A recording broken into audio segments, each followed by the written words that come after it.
जय हिंद दोस्तों। बिंदास लर्निंग इंस्टीट्यूट में आपका स्वागत है, जहां हमारा एक ही लक्ष्य है, सफलता आपकी और जीत हमारी।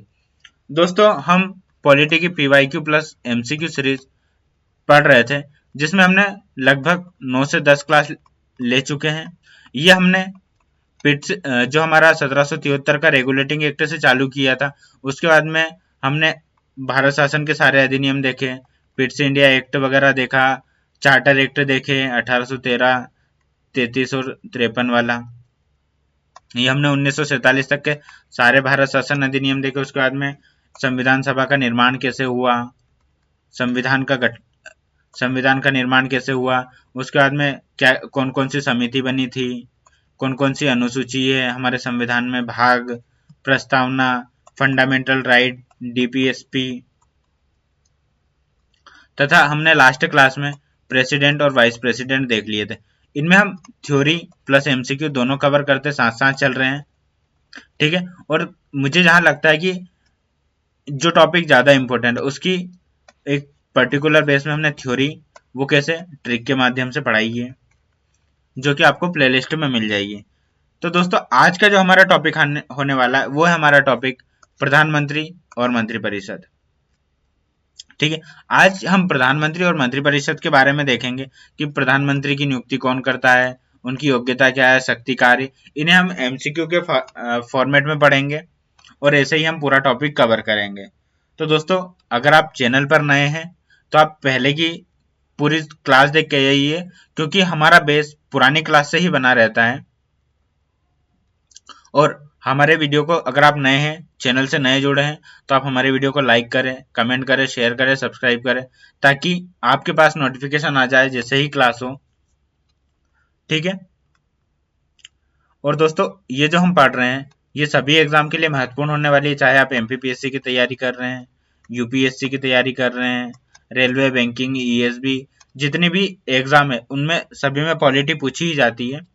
तो इस जो क्लास है इससे आपका प्रधानमंत्री और जो मंत्रिपरिषद है इससे सभी तरह के क्वेश्चन क्लियर हो जाएंगे, मतलब आपके डाउट क्लियर हो जाएंगे। और अगर फिर भी आपको डाउट लगता है तो आप कमेंट में पूछ सकते हैं, या फिर हमारे स्क्रीन पर दिए गए जो नंबर है उस पर आप मैसेज कर दीजिए, हमारी टीम आपसे कांटेक्ट करेगी। तो दोस्तों, बिना देरी के हम आगे की ओर बढ़ते हैं। तो आज का हमारा पहला क्वेश्चन है, भारतीय संविधान की के किस अनुच्छेद में प्रधानमंत्री और मंत्रिपरिषद का प्रावधान किया गया है। तो देखो, हमें जैसा कि पता है भारत में क्या एक संसदीय प्रणाली है, जिसमें जो राष्ट्रपति है, राष्ट्रपति क्या हमारा औपचारिक प्रधान है, ठीक है। और लेकिन जो वास्तविक कार्य कौन करते हैं, एक तो प्रधानमंत्री करता है, मतलब पीएम, और उसके जो इसने जो नियुक्ति की है वो कौन, मंत्रिपरिषद, ठीक है। देखो, प्रधानमंत्री की नियुक्ति कौन करता है, तो प्रधानमंत्री की नियुक्ति आर्टिकल 75 के तहत कौन करेगा, राष्ट्रपति करेगा, ठीक है। आर्टिकल 75 में कहा गया है, क्या कहा गया है, ये देखो आर्टिकल 75 में यह कहा गया है कि प्रधानमंत्री की नियुक्ति कौन, राष्ट्रपति करेगा, तथा जो अन्य मंत्री है उनकी नियुक्ति भी राष्ट्रपति करेगा, लेकिन कैसे, प्रधानमंत्री की सलाह पर, ठीक है। तो हमारा 75 में यह बात की गई है, ठीक है। उसके बाद में जो हमारा क्वेश्चन है, भारतीय संविधान के किस अनुच्छेद में प्रधानमंत्री और मंत्रिपरिषद का प्रावधान है, तो ये प्रावधान हमारा आर्टिकल 74 में। आर्टिकल 74 क्या कहता है कि राष्ट्रपति की सहायता और सलाह के लिए क्या एक मंत्रिपरिषद होगी। देखो, राष्ट्रपति की सहायता और सलाह के लिए एक प्रधानमंत्री के नेतृत्व वाली एक मंत्रिपरिषद होगी। यह किसमें है, आर्टिकल 74 में यह प्रावधान किया गया है, ठीक है। देखो, राष्ट्रपति सामान्यतः मंत्रिपरिषद की सलाह पर ही काम करता है, लेकिन जो 42वां संविधान संशोधन कौन सा, 1976 में राष्ट्रपति के लिए मंत्रिपरिषद की सलाह को बाध्यकारी बना दिया है। देखो, पहले ऐसा था कि यह राष्ट्रपति इनकी सलाह मानने के लिए बाध्यकारी नहीं है, वैसे काम राष्ट्रपति की मंत्रिपरिषद की सलाह पर करता था, लेकिन जो 42वां संविधान संशोधन है उससे पहले ये बाध्यकारी नहीं था, लेकिन 42वां जो संविधान संशोधन हुआ वो राष्ट्रपति के लिए बाध्यकारी बना दिया। और 44वां जो संविधान संशोधन हुआ था, राष्ट्रपति को सलाह पर एक बार पुनः विचार के लिए मतलब अधिकार दे दिया।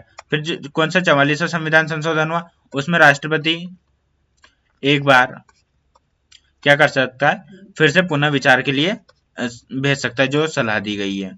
बाद में अगर सलाह वापस भेजी जाती है, सेम वही सलाह, तो राष्ट्रपति फिर मानने के लिए बाध्यकारी होगा। ठीक है, हम इसे कैसे समझ सकते हैं, जैसे मान लो कोई एक स्कूल है, स्कूल में जो प्रधानाचार्य है वो सभी को क्या, कोई सा भी महत्वपूर्ण निर्णय लेता है तो वो फिर क्या सभी टीचर से पूछता है कि हम ऐसा कर लेते, ऐसा कर लेते, ऐसा कर लेते, तो वो सलाह भी लेते हैं। तो यही काम है हमारा राष्ट्रपति के अध्यक्ष, राष्ट्रपति को प्रधानमंत्री की अध्यक्षता वाली मंत्रिपरिषद की सहायता और सलाह लेने इसका। ठीक है, तो इसका आंसर हमारा हो जाएगा आर्टिकल 74। ठीक है, आर्टिकल जो 78 है वो राष्ट्रपति की जो कार्य है वो बताया गया है कि प्रधानमंत्री का क्या कार्य है, यह हमें किस में बताया गया है, आर्टिकल 78 में। ठीक है, आर्टिकल 76 में क्या है आप मुझे कमेंट में बताइए। ठीक है, हमने जो पहले जो क्लास ली है या फिर पिछली क्लासों में हमने 76 के बारे में बताया मैंने आपको, तो आप मुझे कमेंट में बताइए कि इसमें क्या दिया गया है। अगला हमारा क्वेश्चन है प्रधानमंत्री की नियुक्ति कौन करता है। तो देखो, जो लोकसभा का अध्यक्ष है उसकी नियुक्ति कौन करता है, जो लोकसभा के सदस्य है, लोकसभा के सदस्य ही लोकसभा के अध्यक्ष की नियुक्ति करता है। राष्ट्रपति की नियुक्ति हमने देखा था कि निर्वाचन के द्वारा होती है। उपराष्ट्रपति की नियुक्ति भी निर्वाचन के द्वारा ही होती है। ठीक है, और संसद तो किस किस से बनती है, लोकसभा प्लस राज्यसभा से मिलकर हमारी संसद बनती है, प्लस राष्ट्रपति। ठीक है, तीनों से मिलकर हमारी क्या संसद बनती है। तो प्रधानमंत्री की नियुक्ति कौन करता है, तो राष्ट्रपति करता है, अभी हमने देखा था आर्टिकल 75 के तहत। अगला हमारा क्वेश्चन है संघ की मंत्रिपरिषद सामूहिक रूप से किसके प्रति उत्तरदायी होती है। तो देखो, जो मंत्रिपरिषद है, एक तो 75(2) और 75(3). 75(2) के तहत यह राष्ट्रपति के प्रति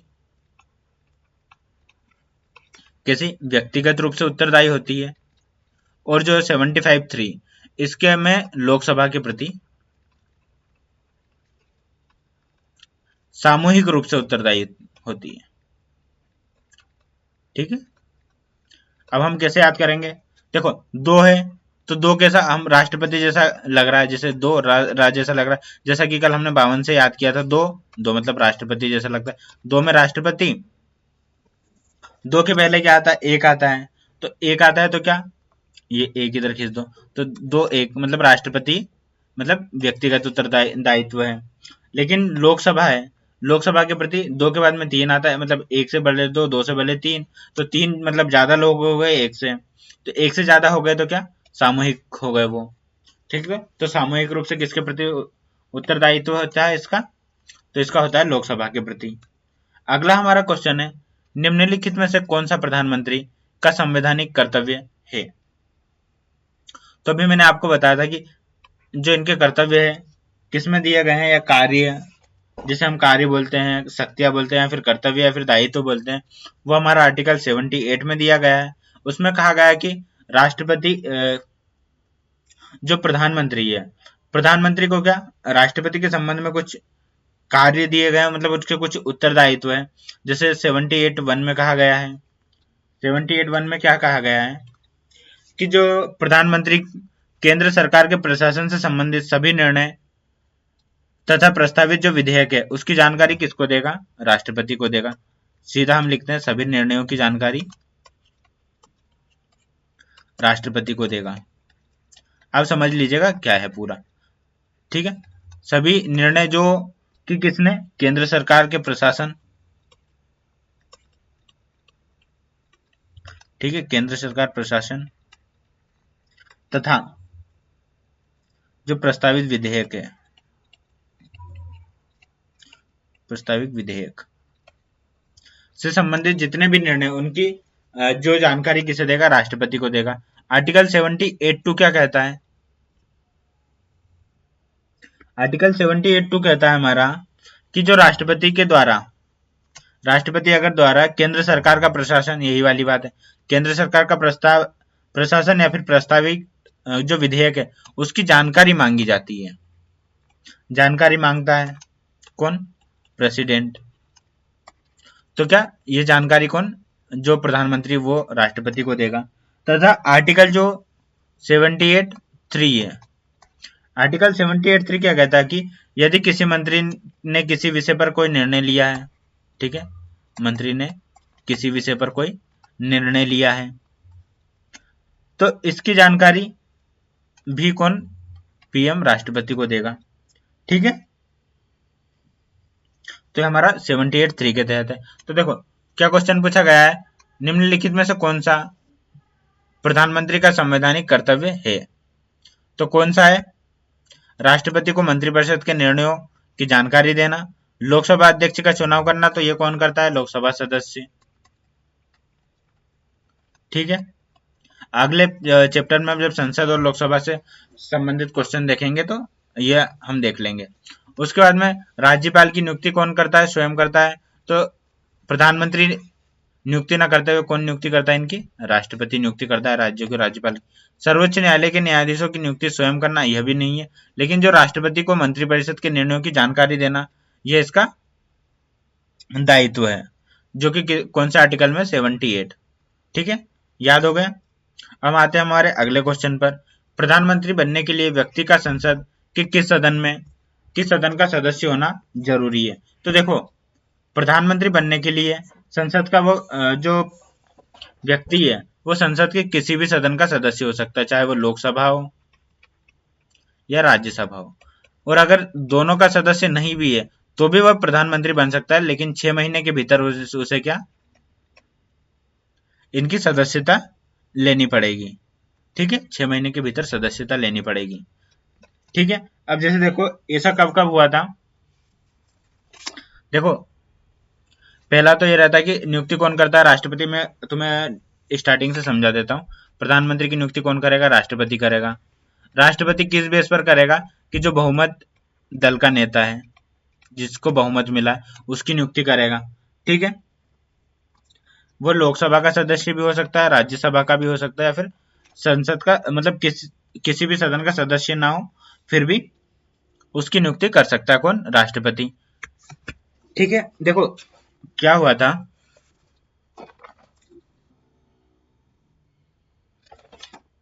देखो सामान्य तो ऐसा बहुमत प्राप्त नेता ही, एक मिनट यहाँ पे देखो अगर मान लो लोकसभा का जो नेता है उसे किसी भी सदन में बहुमत नहीं मिला है, तो राष्ट्रपति क्या करेगा? प्रधानमंत्री की नियुक्ति में अपने विवेक का प्रयोग करेगा।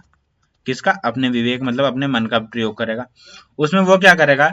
जो राज्यसभा, मतलब पहला तो क्या, विपक्ष का जो नेता है उसको इनवाइट करेगा कि आप प्रधानमंत्री बन जाओ। जो कि विपक्ष का नेता से मतलब ऐसा कि जिसको बहुमत प्राप्त होने की संभावना हो।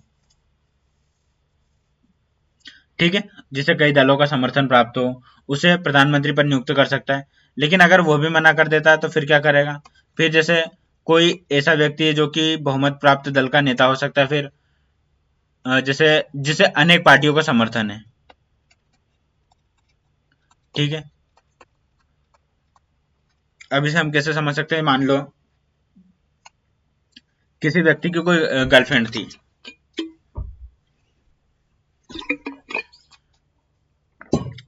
जैसे मान लो जैसे ए नाम की लड़की की कोई गर्लफ्रेंड थी, ये मतलब राष्ट्रपति को गर्लफ्रेंड बनाना था। पहले क्या, वो जो बहुमत प्राप्त है, जो उसे पसंद करती है, उसी के पास जाएगा और उससे बोलेगा कि गर्लफ्रेंड बन जाओ।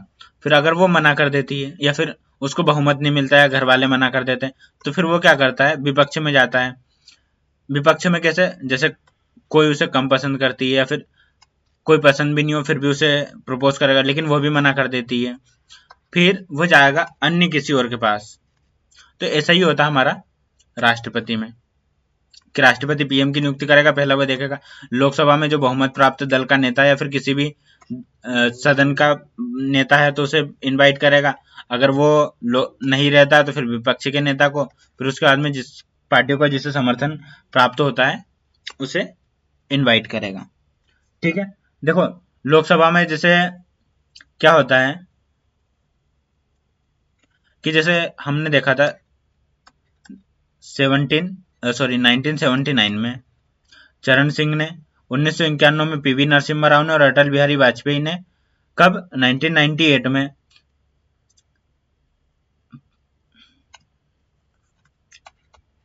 1979 में किसने, चरण सिंह ने।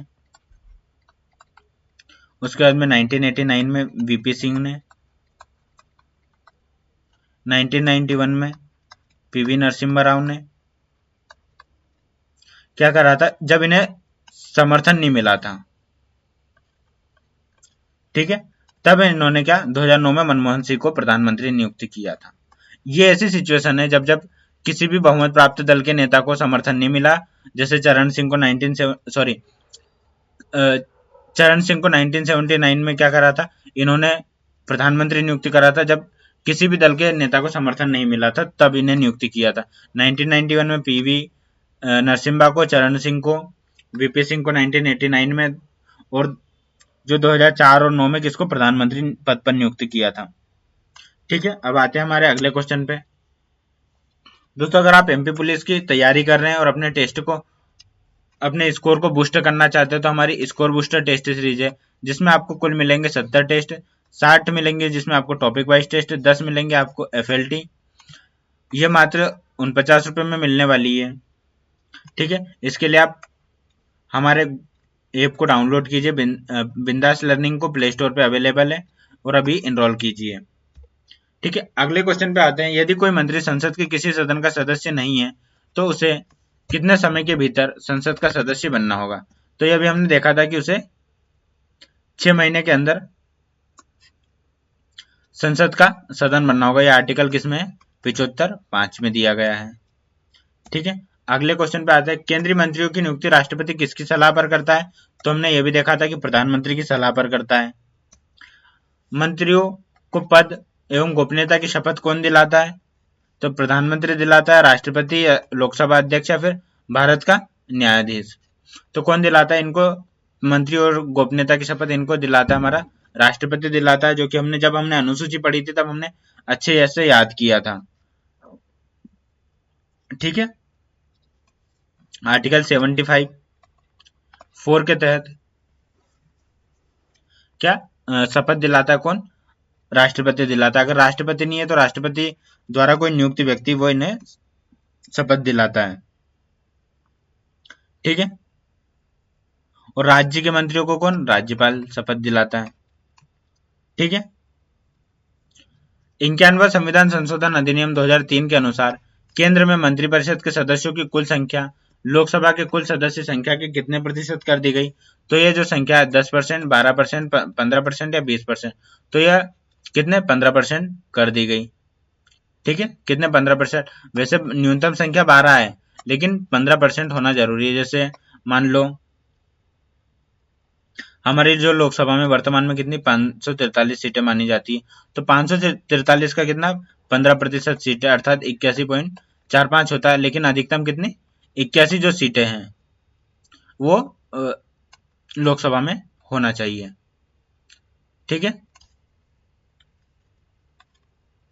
ठीक है, अब आते हैं हमारे अगले क्वेश्चन पर।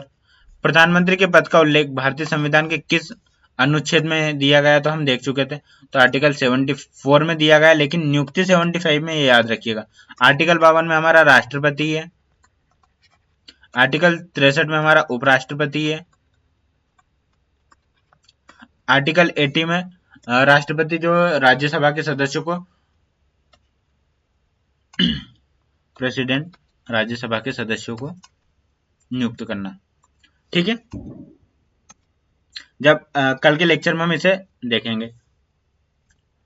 दोस्तों, अगर आप एमपीपीएससी प्रीलिम्स की तैयारी कर रहे हैं तो 1 अगस्त से शुरू हो चुकी है हमारी स्कोर बूस्टर टेस्ट सीरीज, जिसमें आपको 55 टेस्ट मिलेंगे।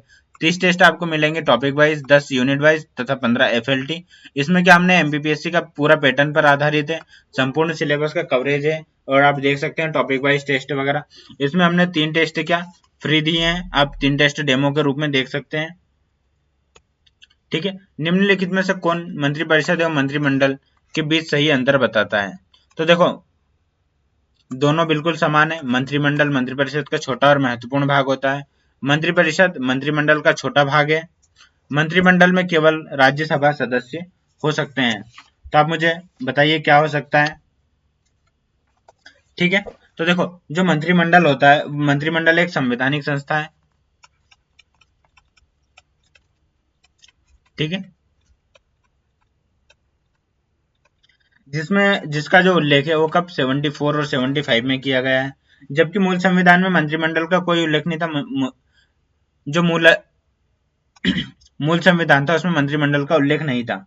ठीक है, 44वां जो संविधान संशोधन 1978 के द्वारा इसे अनुच्छेद 352 में जोड़ा गया। ठीक है, मंत्रिपरिषद एक क्या है, मंत्रिपरिषद एक बड़ा निकाय है। ठीक है, जिसमें कई श्रेणियों के मंत्री होते हैं, जबकि मंत्रिमंडल में मंत्रिपरिषद का ही एक भाग है। तो इसमें क्या होता है कि मंत्रिमंडल मंत्रिपरिषद का छोटा और महत्वपूर्ण भाग है। संविधान में कैबिनेट शब्द का उल्लेख पहली बार किस संविधान संशोधन के द्वारा किया गया? तो किस संविधान संशोधन के द्वारा किया गया?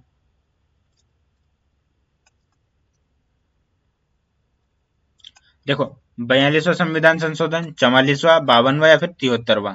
तो इसका जो उल्लेख है कैबिनेट का पहली बार 44वां संविधान संशोधन के द्वारा 1978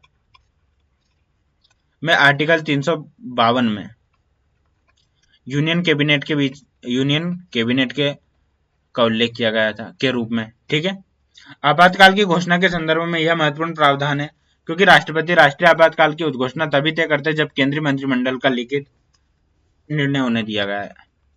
कैसा निर्णय? लिखित निर्णय के बाद ही राष्ट्रपति क्या आपातकाल लगाता है। ठीक है, आते हैं हमारे अगले क्वेश्चन पर। प्रधानमंत्री को मंत्रिपरिषद की धुरी किस अर्थ में कहा जाता है? तो प्रधानमंत्री न्यायपालिका का प्रमुख होता है। प्रधानमंत्री मंत्रिपरिषद के गठन, नेतृत्व और समन्वय में केंद्रीय भूमिका निभाता है। प्रधानमंत्री राष्ट्रपति से स्वतंत्र होता है। प्रधानमंत्री संसद का अध्यक्ष होता है। तो देखो दोस्तों, जैसा कि हमें पता है कि हमारी जो शासन प्रणाली कैसी संसदीय शासन प्रणाली है, इसमें प्रधानमंत्री सरकार का वास्तविक कार्यकारी प्रमुख होता है। ठीक है, ये हम देख चुके थे। वो मंत्रियों का चयन करता है, उनमें महत्वपूर्ण भूमिका निभाता है, उनके विभागों का वितरण करता है, जैसे मंत्रिपरिषद का चयन करेगा।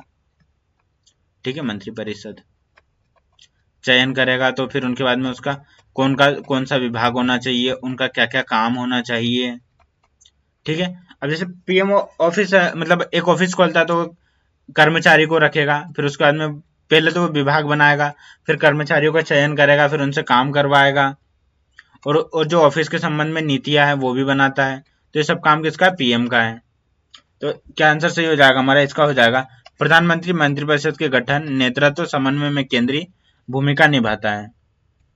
आते हमारे अगले क्वेश्चन पर। यदि प्रधानमंत्री अपने पद से इस्तीफा दे तो सामान्यतः क्या होता है? केवल प्रधानमंत्री का पद रिक्त होता है, पूरी मंत्रिपरिषद को इस्तीफा देना पड़ता है, केवल कैबिनेट मंत्री इस्तीफा देते हैं, लोकसभा स्वतः भंग हो जाती है।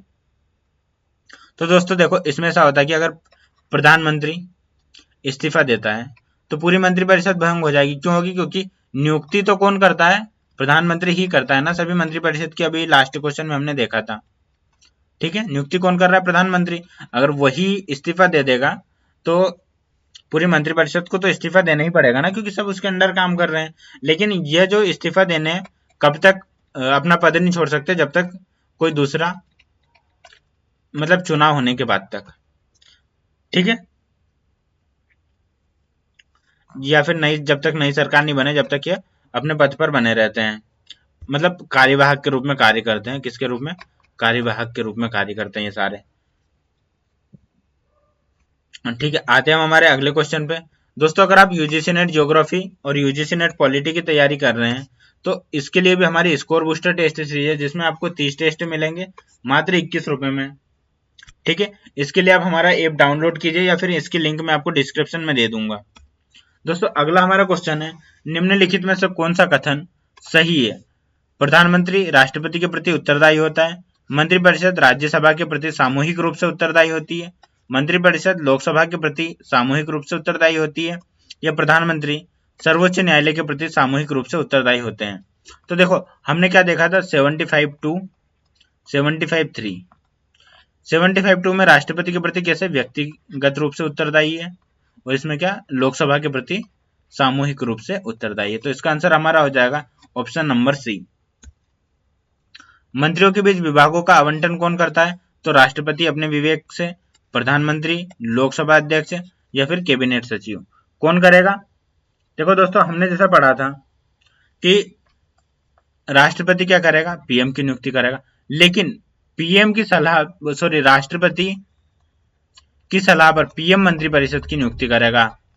ये हमने देखा था, मंत्रिपरिषद की नियुक्ति करेगा, ठीक है, और उनके विभागों का वितरण करेगा, उनके कार्यों को समझाएगा, उनके लिए नीतियां बनाएगा। सारे काम कौन, प्रधानमंत्री करता है। तो इसका आंसर हमारा क्या होगा, प्रधानमंत्री। अगला हमारा क्वेश्चन है, निम्नलिखित में से कौन सा प्रधानमंत्री की शक्ति का उदाहरण है। मंत्रियों के बीच विभागों का वितरण करना, सर्वोच्च न्यायालय का निर्णय बदलना, संविधान को अकेले संशोधित करना, या संसद को बिना प्रक्रिया के समाप्त करना।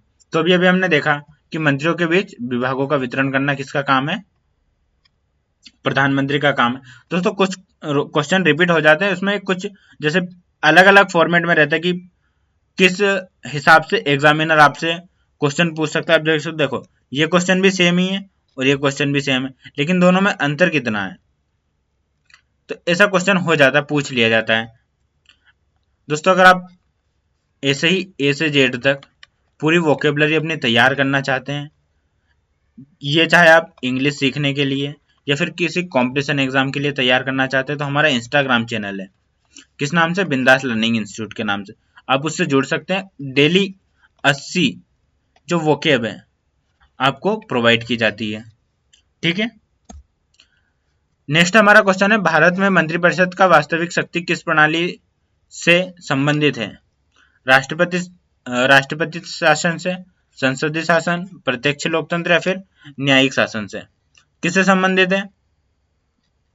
तो हमने देखा था कि हमारी एक किससे, संसदीय शासन प्रणाली है, ठीक है। भारत में संसदीय शासन प्रणाली अपनाई जाती है, जिसमें राष्ट्रपति संवैधानिक औपचारिक प्रमुख होता है, हम देख रहे हैं। और वास्तविक शक्ति किसके, पीएम की, पीएम द्वारा जो नियुक्त है उनके पास, मंत्रिपरिषद के पास रहती है, दोनों के पास। नेक्स्ट हमारा क्वेश्चन है, प्रधानमंत्री लोकसभा या राज्यसभा किसी भी सदन का सदस्य हो सकता है। तो बिल्कुल सही है, प्रधानमंत्री का लोकसभा सदस्य होना संविधान द्वारा अनिवार्य किया गया है। तो यह गलत है, तो इसमें हमारा क्या हो जाएगा, केवल कथन एक सही। निम्नलिखित में से कौन सा अनुच्छेद प्रधानमंत्री के राष्ट्रपति के प्रति कर्तव्यों से संबंधित है। तो कर्तव्य का मैंने आपको बताया था आर्टिकल 78 में, 78 1, 2, 3, इसमें राष्ट्रपति के प्रति कर्तव्य है। इसमें सभी निर्णय की सूचना राष्ट्रपति को देगा। निर्णय जानकारी किसको, इसमें क्या, प्रधानमंत्री जानकारी मांगे, प्रेसिडेंट जानकारी मांगेगा तो देगा, और मंत्रिपरिषद के किसी मंत्री ने कोई निर्णय लिया है तो उसकी जानकारी देगा। 75 में बहुत सारी चीजें थी, जिसमें से एक था पीएम की नियुक्ति कौन, राष्ट्रपति करेगा। 74 में क्या था, आप मुझे कमेंट में बताइए, क्योंकि मैं अभी 2 बार बता चुका हूं। नेक्स्ट हमारा क्वेश्चन है, निम्नलिखित में से किस स्थिति में प्रधानमंत्री को लोकसभा में बहुमत सिद्ध करना पड़ सकता है। राष्ट्रपति के आदेश पर, बहुमत पर संदेह उत्पन्न हो, केवल राज्यसभा के निर्देश पर, या फिर केवल सर्वोच्च न्यायालय के आदेश पर। तो हमने देखा कि बहुमत सिद्ध नहीं होने पर लोकसभा में अपना बहुमत सिद्ध करना पड़ता है। लोकसभा या राज्यसभा या फिर किसी भी सदन में, पर लोकसभा में ही ऑलमोस्ट बहुमत सिद्ध करना पड़ता है, ठीक है। नेक्स्ट हमारा क्वेश्चन है, निम्नलिखित में से कौन सा कथन मंत्रिपरिषद